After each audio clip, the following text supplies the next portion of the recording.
Two different opinions from two Jacksonville city leaders over recreational marijuana. Thank you for joining us tonight. I'm Riley Phillips. We're talking about Amendment 3. You've probably seen the ads. It will be on Florida ballots this November. Tonight, Jacksonville Mayor Donna Deegan coming out in favor of Amendment 3 for the first time. Meanwhile, Jacksonville Sheriff TK Waters doubling down against it in a statement. Our Zach Wilcox spoke with our political analyst and joins us live now from the election headquarters. And Zach, Mayor Deegan and Sheriff Waters want voters to know where they stand before November.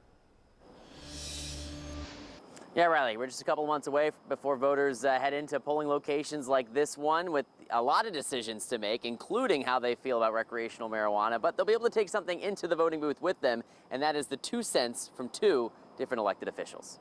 I think it's the absolute wrong thing to do in our community, right? Just because people think it's fun to smoke weed, and I say it, that doesn't mean it should be legal. Jacksonville Sheriff TK Waters made his thoughts on marijuana known earlier this week at a town hall in Arlington. Waters formalized his stance in a statement Saturday, saying in part, quote, "It will make neighborhoods and roadways less safe and our families less healthy." First Coast News political analyst Andrew Pantazzi says Waters will be able to reference the stance he took if legalized marijuana leads to JSO making policy or staffing changes as a result. Whether this leads to a shift in resources for the sheriff's office toward more traffic enforcement to deal with impaired driving, he can say, look, I'm having to shift resources. I oppose this. This is, one of the reasons I opposed it. He can go back to it and use it. Mayor Donna Deegan is on the other side of the aisle on this one, sharing in a statement, quote, "People shouldn't be jailed and caught up in the system for small amounts that are for personal consumption.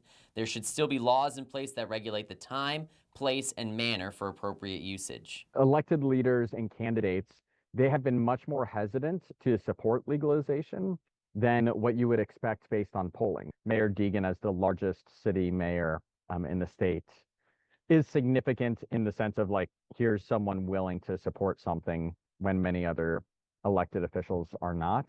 Although two of Jacksonville's most well-known figures announced their positions, Pantazzi doesn't think many voters are on the fence about how they feel about the green stuff. This is one where voters tend to know where they land. I don't feel like there's a lot of movement, but I think it speaks to both of their character that they're speaking out on an issue and willing to take a stance. Now, Pantazzi pointed out that a lot of lawmakers are already assuming this thing is going to pass and preparing for how it will be enforced when it does, including a senator out of Sarasota who filed a bill this week that would ban smoking in all public places in the state of Florida. In downtown, Zach Wilcox, First Coast News, on your side.